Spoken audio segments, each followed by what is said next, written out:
The third question was implicit in what he was saying.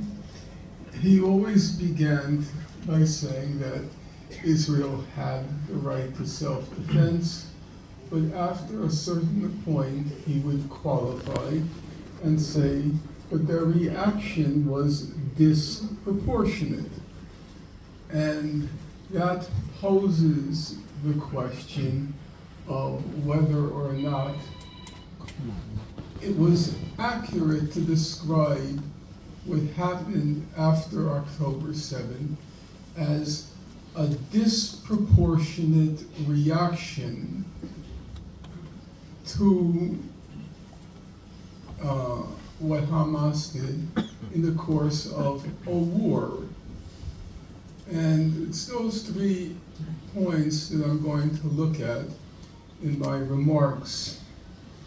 For those who have been involved in the Gaza question preceding October 7th, I think it's fair to say that October 7th didn't change everything. It did not change everything, but it did change a lot. And so I'm now going to go through the history.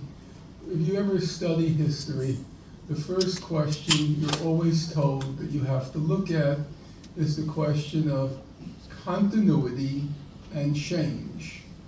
What continues and what has changed.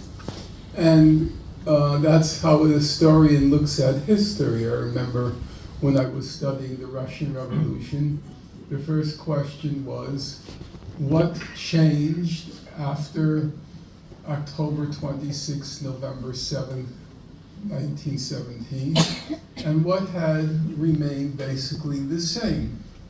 When I went into the course, I thought it was obvious everything had changed. It was a revolution.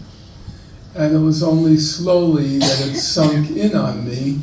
No, there was a lot that remained exactly as it was before before October 26, November 7th, 1917, because the foundation is very difficult to change.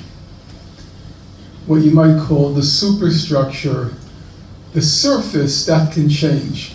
But to change the foundation of a society is very, very difficult. And I think it's important to see what changed, but what continued in Gaza.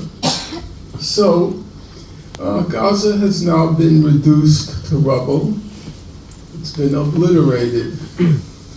But ever since Gaza, as we have come to know it, emerged, it emerged basically as a distinct entity after the 1948